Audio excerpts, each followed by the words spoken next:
Mad? No. Nervous. Very dreadfully nervous. I have been and am, but while we say that I am mad, the disease had sharpened my senses, not destroyed, not dulled them. I heard all things in the heaven and the earth. I heard many things in hell. How then am I mad? It is the I, it makes me do this. It is impossible to say how first idea entered my brain, but once conceived it haunted me day and night. Object there was none, passion there was none. In love the old man, he had never wronged me, he had never given me insult. For his I have no desire. I think it is his eye. Yes, it is. He has the eye of a vulture. Whenever it fell upon me, my blood ran cold, and so by degrees, very gradually, I made up my mind to take the life of the old man, and thus rid myself of the evil eye forever. I went to work. I was never kinder to the old man than during this week, and every night, about midnight, I turned the latch of his door and opened it, oh, so gently. And then, when I had made an opening sufficient for my head, I put in a dark lantern, all closed, that no light shone out, and then I thrust in my head.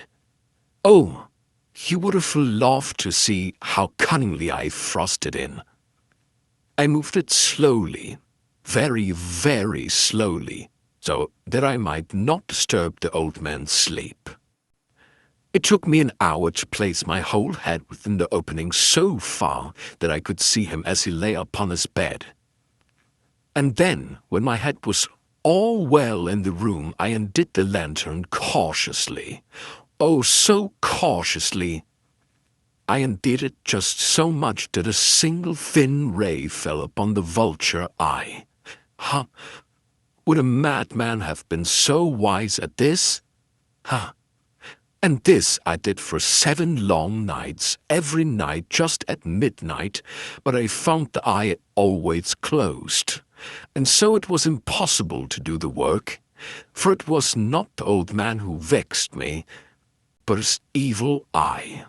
And every morning, when the day broke, I went boldly into the chamber and spoke courageously to him, calling by name in a hearty tone, and inquiring how he has passed the night.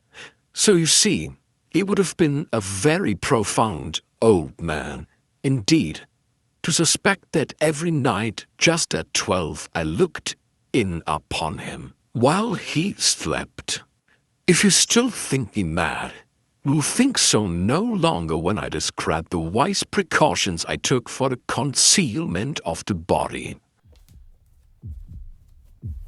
Ah! Oh, oh, oh, oh.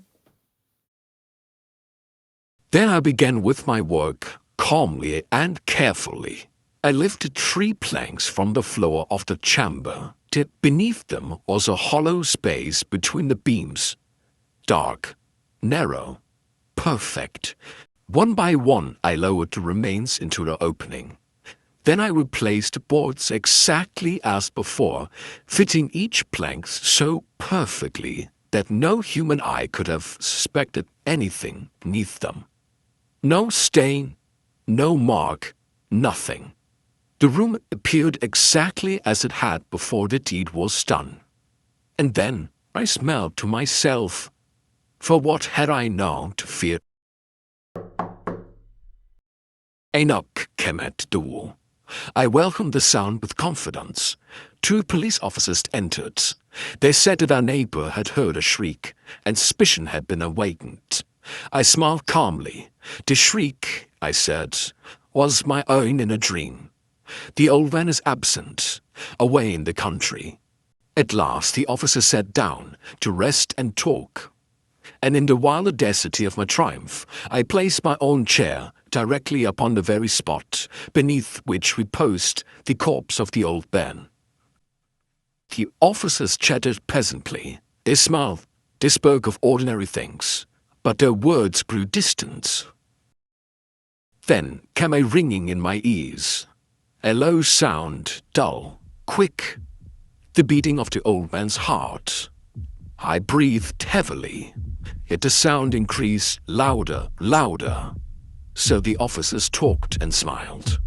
Was it possible they would not? No. They heard, they knew. They mocked me with their smiling faces. The beating grew furious. I could endure it no longer. Villains, I shrieked. Dissemble no more. Admit the deed. Tear up the planks. Here. It is the beating of this hideous heart.